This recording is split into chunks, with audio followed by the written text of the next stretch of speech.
ஐக்கிய நாடுகள் சபையின் நீடித்த வளர்ச்சிக்கான இலக்குகளில் தமிழ்நாடு முன்னணி மாநிலங்களில் ஒன்றாக இருப்பது நிதி ஆயோக் அமைப்பு வெளியிட்டுள்ள குறியீட்டு அட்டவணையில் தெரியவந்துள்ளது.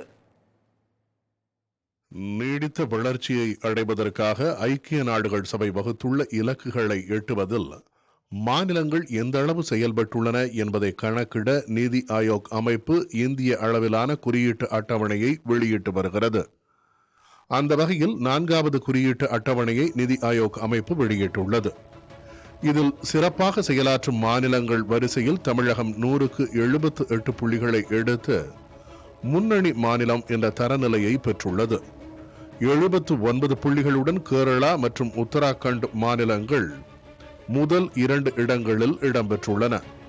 தமிழ்நாட்டின் குறியீடு தேசிய சராசரியான 71 புள்ளிகளை விட அதிகமாக உள்ளது.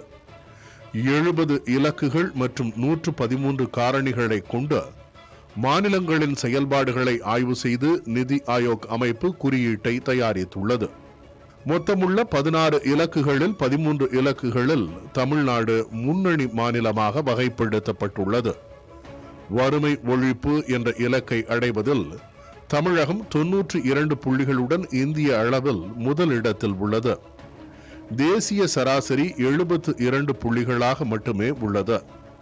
பட்டினி இன்மை என்ற இலக்கை அடைவதில் தேசிய சராசரி 52 புள்ளிகளாக உள்ள நிலையில் தமிழகம் 75 புள்ளிகளை பெற்றுள்ளது. ஆரோக்கியம் மற்றும் நலவாழ்வு என்ற இலக்கை எட்டுவதில் தேசிய சராசரியான 77 புள்ளிகளை மட்டுமே பெற்றுள்ளது.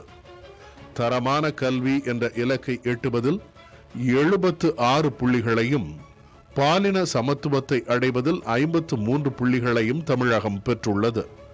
சுத்தமான நீர் மற்றும் சுகாதாரம் என்ற இலக்கை அடைவதில் தேசிய சராசரி 89 புள்ளிகளாக உள்ள நிலையில் தமிழகம் 90 புள்ளிகளை பெற்றுள்ளது. தூய்மையான எரிசக்தி என்ற இலக்கை பொறுத்தவரை தமிழகம் சதமடித்து சாதனை மாநிலங்களில் ஒன்றாக உள்ளது.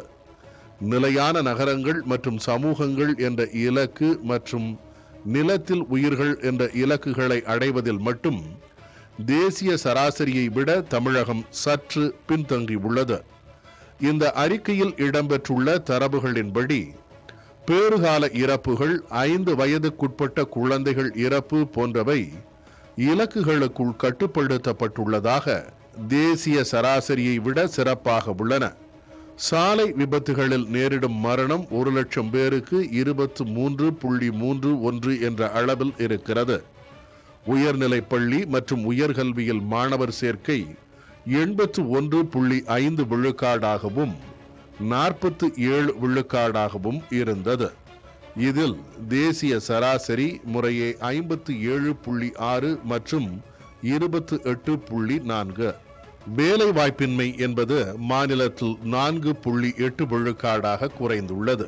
தமிழகத்தில் உள்ள 92.8 விழுக்காடு வீடுகளில் குறைந்தது ஒரு செல்போன் இருப்பதாகவும் 97.94 விழுக்காடு மக்கள் ஆதார் அடையாள அட்டையை பெற்றிருப்பதாகவும் நிதி ஆயோக்கின் நீடித்த வளர்ச்சிக்கான இலக்குகள் குறித்த அறிக்கையில் தெரிவிக்கப்பட்டுள்ளது.